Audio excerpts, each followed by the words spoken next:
परिचय। श्रेष्ठ गीत एक काव्य संग्रह है। इसमें प्रेम गीत संकलित हैं। ये गीत वास्तव में वर वधु के प्रेमालाप हैं। वर अपनी वधु से गीत के माध्यम से अपने प्रेम की अभिव्यक्ति करता है। वधु भी उसको गीत के माध्यम से प्रत्युत्तर देती है और सखियां भी उसके स्वर में स्वर मिलाती हैं। इब्रानी बाइबल में श्रेष्ठ गीत का उपशीर्षक सुलेमान का श्रेष्ठ गीत है।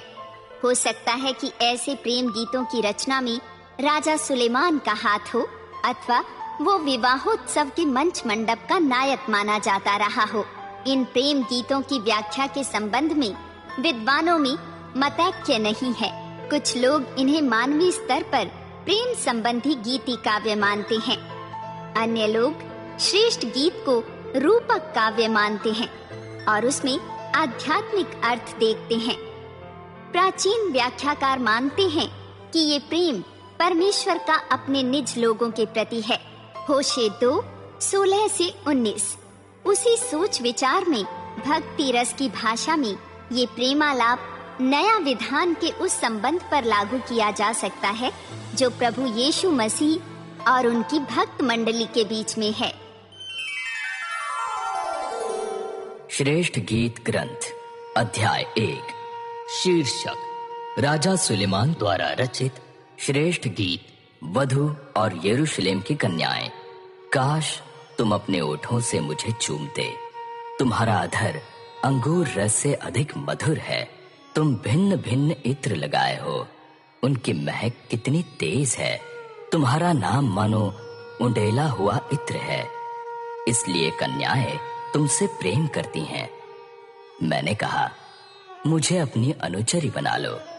आओ हम शीघ्रता करें।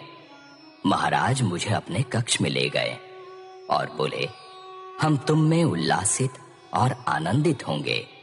हम अंगूर रस से अधिक तुम्हारे प्रेम की प्रशंसा करेंगे। कन्याएं उचित ही तुमसे प्रेम करती हैं।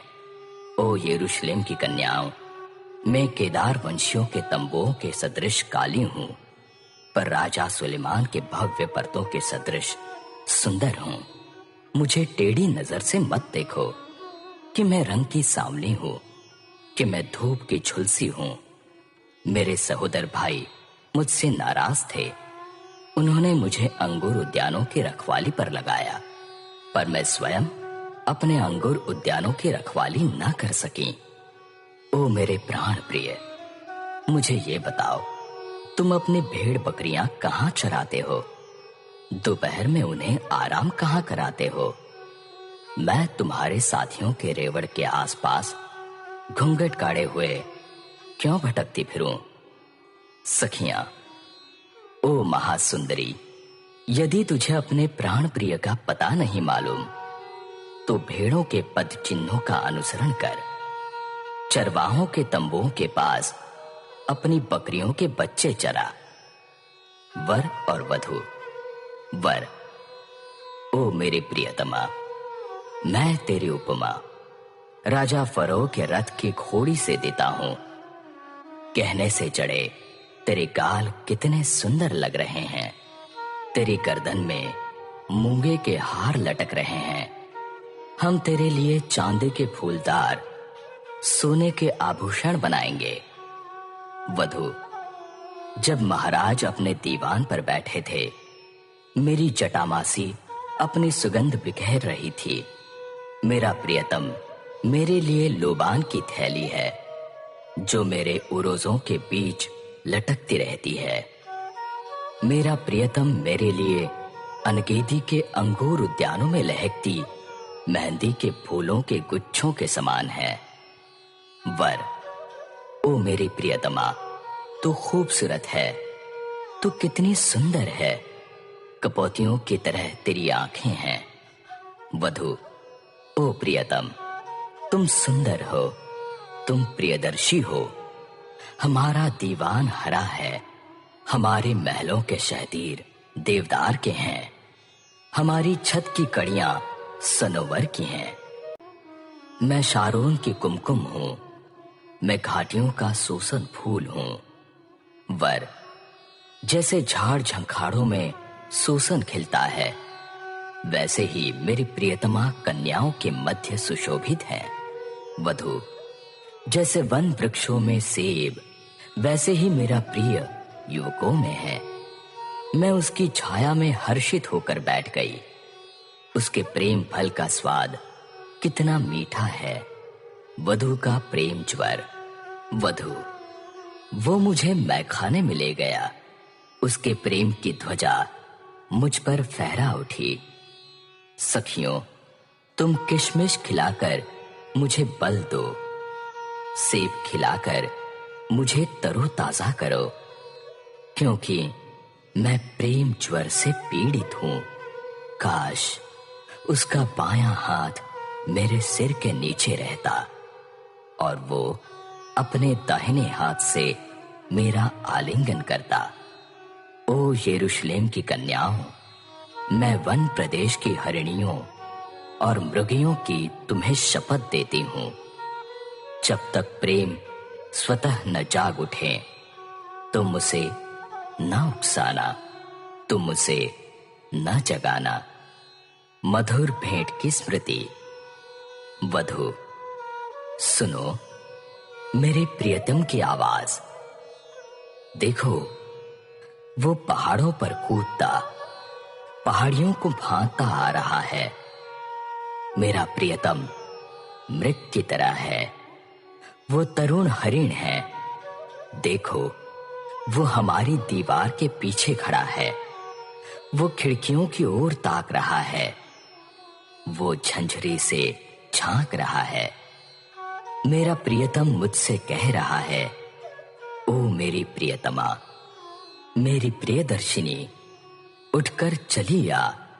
देख, शरद ऋतु बीत गई, वर्षा भी बरसकर जा चुकी।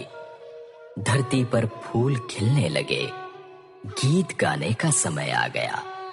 हमारे देश में पंडुक का स्वर सुनाई देने लगा। अंजीर फल पकने लगे हैं, अंगूर लताएं फूल रही हैं, वे सुगंध बिखेर रही हैं। ओ मेरी प्रियतमा, मेरी प्रियदर्शिनी, उठकर चलिया। ओ मेरी कपोती, चट्टानों की खोहों में, पहाड़ों की गुप्त दरारों में मुझे तेरे रूप के दर्शन करने दे, मुझे तेरी आवाज सुनने दे, क्योंकि तेरा मुख सुंदर है, तेरी आवाज मधुर है। इन लोमड़ियों को, इन छोटी छोटी लोमड़ियों को हमारे लिए पकड़ लो। ये अंगूर उद्यानों को नाश करती हैं। हमारे अंगूर उद्यानों में फूल आ गए हैं। मैं अपने प्रियतम की हूं और वो मेरा है। वो सोसन पुष्पों के मध्य अपनी भेड़ बकरियां चराता है। संध्या पवन बहने से पूर्व, छाया लंबी होकर उसके लोप होने के पूर्व, ओ मेरे प्रियतम, मृग की तरह ऊबड़ खाबड़ पहाड़ों पर तरुण हरिण के सदृश लौट आना। वर की प्रतीक्षा। वधु, रात के समय मैं पलंग पर लेटी थी। उस समय मैंने अपने प्राण प्रिय को पाना चाहा। मैं उसे ढूंढने लगी, पर वो मुझे ना मिला। मैंने उसको पुकारा, किंतु उसने उत्तर नहीं दिया।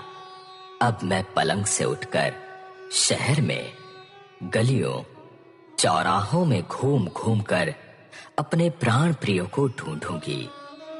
मुझे पहरेदार मिले। वे शहर में घूम घूम कर पहरा दे रहे थे।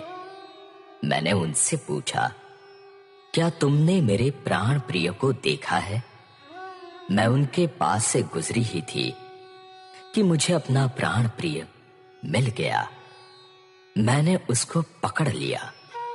जब तक मैं उसे अपनी मां के घर में, अपनी जनानी कक्ष में ना ले आई, मैंने उसको जाने ना दिया। ओ यरूशलेम की कन्याओं, मैं वन प्रदेश की हरिणियों और मृगियों की तुम्हें शपथ देती हूं, जब तक प्रेम स्वतः न जाग उठे, तुम उसे न उकसाना, तुम उसे न जगाना। बारात की शोभा। वधू गंधरस और लोबान से सुगंधित गंधे के सब प्रकार के मसालों का लेप लगाए धुएं के खंभे सा ये कौन निर्जन प्रदेश से आ रहा है? अरे, ये तो राजा सुलेमान की पालकी है। इजरायली सेना के चुनिंदे 60 योद्धा उसके साथ साथ चल रहे हैं। वे सब तलवार बांधे हुए हैं। वे युद्ध विद्या में निपुण हैं। रात के खतरे से सतर्क रहने के लिए प्रत्येक योद्धा अपनी जांघ पर तलवार लटकाए रहता है। राजा सुलेमान ने लबानोन प्रदेश के देवदार की लकड़ी से एक पालकी बनवाई है। उसने उसके पाए चांदी के और उसका सिरहाना सोने का बनवाया है। पालकी की गद्दी बैंजनी वस्त्र से मढ़ी है। उसका भीतरी भाग चर्म पट्टियों से सजा है। ओ यरूशलेम की कन्याओं, अपने अपने घर से बाहर निकलो। ओ सियोन की पुत्रियों, बाहर आकर राजा सुलेमान को देखो। वो उस मुकुट को पहने हुए हैं जो उसकी माता ने उसके विवाह के दिन उसके हृदय के आनंद दिवस पर उसको पहनाया था।